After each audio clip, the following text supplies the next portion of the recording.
Hello সবাইকে, আশা করি সবাই ভালো আছেন। চলে এলাম আরেকটি নতুন ভিডিও নিয়ে। আমাদের আজকের ভিডিওটি একটি ভিন্ন টপিকের উপরে। এইটা আসলে অনেকেরই প্রয়োজন হয় প্রতি মাসে এবং এটা খুবই উপকারী। অনেকের দেখা যায় যে একটা নির্দিষ্ট অ্যামাউন্টের টাকা প্রতি মাসে একটা নির্দিষ্ট অ্যাকাউন্টে ট্রান্সফার করা প্রয়োজন হয়। সেটা হতে পারে আপনার ফ্যামিলির কোনো মেম্বারের অ্যাকাউন্ট বা সেটা হতে পারে আমি অন্য কোনো ব্যাংক থেকে লোন নিয়েছি। সেই নির্দিষ্ট পরিমাণ অ্যামাউন্টের টাকাটা আমার প্রতি মাসে ওই ব্যাংকের অ্যাকাউন্টে ট্রান্সফার করা লাগে। তো দেখা যায় যে আমরা ব্যস্ততার কারণে অনেক সময় এটা ভুলে যাই। এতে আমার পেমেন্ট খারাপ হয় বা আমার মনে থাকে না। আমার সিআইবি রিপোর্টটা খারাপ হচ্ছে।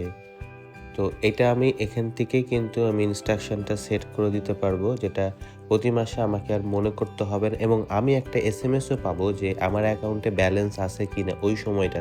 যে সময়টাতে আমি সেট স্ট্যান্ডিং ইনস্ট্রাকশনটা দিয়ে রেখেছি যে ওই সময় টাকাটা যাবে, ওই সময় যদি আমার অ্যাকাউন্টে ব্যালেন্স না থাকে এবং কিন্তু এটা আমাকে নোটিফিকেশনও পাবো আমি যে আমার অ্যাকাউন্টে ব্যালেন্স আছে কিনা। তো চলুন দেরি না করে শুরু করা যাক। প্রথমে আমি লগ ইন করে নিচ্ছি। লগ ইন করার পরে প্রথমে আমি এখানে হ্যামবার্গার মেনুতে ক্লিক করব। এরপর সেট স্ট্যান্ডিং ইনস্ট্রাকশন এই জায়গাতে ক্লিক করব। এখানে কয়েকটা অপশন আছে। আমরা যেটা করতে পারি ওন অ্যাকাউন্ট ট্রান্সফার, নিজের যদি ব্র্যাকের আরেকটা অ্যাকাউন্ট থাকে এক অ্যাকাউন্ট থেকে আর এক অ্যাকাউন্ট ট্রান্সফার করতে চাইলে ওন অ্যাকাউন্ট ট্রান্সফার সিলেক্ট করব। উইথিন ব্যাঙ্ক ট্রান্সফার মানে বিবিএল টু বিবিএল যদি ট্রান্সফার করতে চাই উইথিন ব্যাঙ্ক ট্রান্সফার সিলেক্ট করব। আদার ব্যাঙ্ক ট্রান্সফার যদি আমি অন্য কোনো ব্যাংকের অ্যাকাউন্ট ট্রান্সফার করতে চাই তাহলে আদার ব্যাঙ্ক ট্রান্সফার সিলেক্ট করব। আর ওয়ালেট ট্রান্সফার আমি ওয়ালেট ট্রান্সফারটা দিয়েই দেখিয়ে দিব।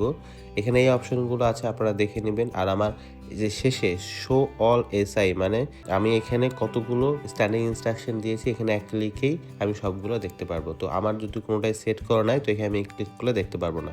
তো চলুন ওয়ালেট ট্রান্সফারটা দিয়ে দেখিয়ে দিচ্ছি। ওয়ালেটটা ক্লিক করলাম। এবার আমি একটা স্ট্যান্ডিং ইনস্ট্রাকশন সিলেক্ট করব। তো বিকাশটাই থাক, নেক্সটে দিচ্ছি। এখানে একটা জরুরি বিষয়, যে অ্যাকাউন্টে বা যে মোবাইলে বা যে বিকাশে আমি স্ট্যান্ডিং ইনস্ট্রাকশনটা আমি দিব সেটা আমাকে অবশ্যই বেনিফিশিয়ারি হিসেবে সেভ থাকতে হবে, না থাকলে আগে করে আসতে হবে। ওকে, আমি তাহলে এটা সিলেক্ট করে নেক্সটে যাচ্ছি। এখানে পে ফর্ম, এটা আমরা সবাই জানি যে কোন অ্যাকাউন্ট থেকে দিব সেটা আমাকে সেভ করে দিতে হবে। এরপর ইন্টার ট্রান্সফার অ্যামাউন্ট, প্রতি মাসে ফ্রিকোয়েন্টলি আমি কত টাকা ট্রান্সফার করতে চাচ্ছি সেই টাকার অ্যামাউন্টটা আমাকে এখানে একবারে ফিক্সড করে দিতে হবে। আমি যেহেতু শুধু দেখানোর জন্য দিচ্ছি তো আমি এখানে 50 টাকা দিচ্ছি। এবার দেখেন ফ্রিকোয়েন্সি হচ্ছে মান্থলি দিতে চাচ্ছি, কোয়ার্টারলি, হাফ ইয়ারলি না ইয়ারলি। আমি এটা কিভাবে দিতে চাচ্ছি সেটা আমাকে, যে মাসে প্রতি মাসে না কোয়ার্টারলি একবার নাকি হাফ ইয়ারলি মানে 6 মাস পর পর একবার নাকি ইয়ারলি এক বছর একবার। তো আমি মান্থলি দিতে যাচ্ছি, মান্থলি সিলেক্ট করে নিলাম। স্টার্ট ফর্ম, কবে থেকে আমি শুরু করতে চাচ্ছি এখানে আমি সিলেক্ট করে দিলাম। আমি সাপোজ আমি এটা হচ্ছে 21 তারিখ থেকে শুরু করতে যাচ্ছি বা 22 তারিখ থেকে শুরু করতে যাচ্ছি, আমি 21 তারিখটাই সিলেক্ট করলাম। এবার দেখেন এখানে আছে অনগোয়িং এবং এন্ডিং ডেট। আমি এটা যেহেতু মান্থলি দিব কিন্তু এটা আমার শুরু হবে 21 তারিখে, মানে আমার 21 তারিখে প্রতি মাসে 21 তারিখে টাকাটা ট্রান্সফার হবে এবং শেষ হবে আমার কত তারিখে গিয়ে বা কয় মাস পরে গিয়ে।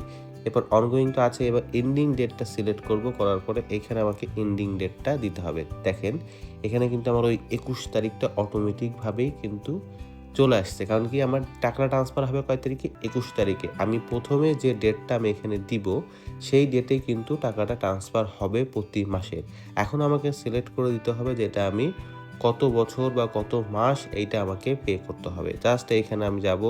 আমি যদি এটা 6 মাস, 7 মাস বা 1 বছর পর্যন্ত আমি সিলেক্ট করতে চাই তাহলে সাপোজ যে জানুয়ারি মাসের 21 তারিখ দিব। তাহলে এখানে দেখেন 21/12/2025 থেকে শুরু করে আমি 21/1/2027 পর্যন্ত ওই অ্যাকাউন্টে নির্দিষ্ট পরিমাণে টাকাটা ট্রান্সফার করতে চাই। এটা করলে সবথেকে সুবিধাজনক হচ্ছে যে আমার অন্য অ্যাকাউন্টে টাকা ট্রান্সফার করার যে প্রতি মাসের যে ঝামেলা এটা একেবারেই থাকবে না। হ্যাঁ, আমার অ্যাকাউন্টে ব্যালেন্স থাকলে আমার অটোমেটিকভাবে এটা হচ্ছে টাকাটা চলে যাবে। যদি ব্যালেন্স নাও থাকে আমাকে ব্যাংক নোটিফাই করবে যে আপনার একটা স্ট্যান্ডিং ইনস্ট্রাকশন সেট করা আছে, এত টাকা আপনার অ্যাকাউন্টে অ্যাভেলেবল থাকতে হবে, এটা আপনি না থাকলে আপনি অ্যাকাউন্টে দিয়ে রাখেন। তো তো যাই হোক আমার ডেট সিলেক্ট হয়ে গেল। আমি মান্থলি দিচ্ছি, 50 টাকা করে দিচ্ছি। কোন অ্যাকাউন্ট থেকে টাকা কাটবে সেটাও আমি এখানে উল্লেখ করে দিয়েছি। এরপর purpose of SI, purpose of standing instruction, এটা আপনার পছন্দ মতো বা মনে রাখার জন্য হচ্ছে আপনি দিতে পারেন। আমি সাপোজ এটা টিউটোরিয়াল বানাচ্ছি, টিউটোরিয়াল পারপাস হচ্ছে আমি দিয়ে রাখলাম। দিয়ে আমি হচ্ছে এখানে আই এগ্রি টার্মস অ্যান্ড কন্ডিশনে ক্লিক করে নেক্সটে যাব। নেক্সটে যাবার এখানে ডিটেলসগুলো শো করবে, ডিটেলসগুলো আপনি দেখে নেবেন যে ঠিক আছে কিনা।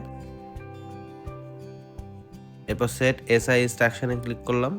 আমার একটা ফোনে একটা ওটিপি আসবে, ওটিপিটা এখানে বসাতে হবে। ওটিপি বসানোর পরে ভেরিফাইতে ক্লিক করব। ভেরিফাইতে ক্লিক করলে আমার এখানে টাকাটা কিন্তু ট্রান্সফার এখনই হচ্ছে না, এইটা জাস্ট একটা ইনস্ট্রাকশন হিসেবে সেট হচ্ছে। এখানে দেখেন কোন অ্যাকাউন্ট, ওয়ালেট নাম্বার কি, অ্যামাউন্ট, বিকাশ, ট্রানজাকশন ডেট এবং হচ্ছে ফ্রিকুয়েন্টলি মান্থলি, স্টার্টিং ডেট কি 21 ডিসেম্বর, এন্ডিং ডেট হচ্ছে 21 জানুয়ারি 2007। পারপাস আমার কিন্তু টাকাটা কিন্তু দেখেন ট্রান্সফার কিন্তু হয়নি, ট্রান্সফার হলেই কিন্তু আমার এখানে নোটিফিকেশান আসতো। এখানে দেখেন কি নোটিফিকেশান আসছে, এসআই টাইটেল টিউটোরিয়াল, মানে আমি ওই যে টাইটেলটা দিয়ে দিয়েছি, title of 50 BDT is set for bKash from এত থেকে এত। এটা কিন্তু আমার ইনস্ট্রাকশন হিসেবে সেট হয়ে থাকলো এবং আমাকে কিন্তু জাস্ট ওই একদিনে কিন্তু আবার এটা নোটিফিকেশান করবে, নোটিফিকেশান পাবে। ঠিক আছে, তো এটা খুবই সহজ এবং আমাদের এখন যেহেতু আমরা অনেক সময় অনেক কাজে বা অনেক অ্যাকাউন্টে টাকা ট্রান্সফার করতে ভুলে যাই, ঠিক আছে, এটা আমাদের জন্য অনেক উপকারী আসবে। তো আপনাদের বন্ধুদের সাথে বা পরিচিত মানুষদের সাথে ভিডিওটা শেয়ার করবেন যাতে জিনিসটা সম্পর্কে জানতে পারে। তো দেখা হবে পরে ভিডিওতে, সবাই ভালো থাকবেন, ধন্যবাদ।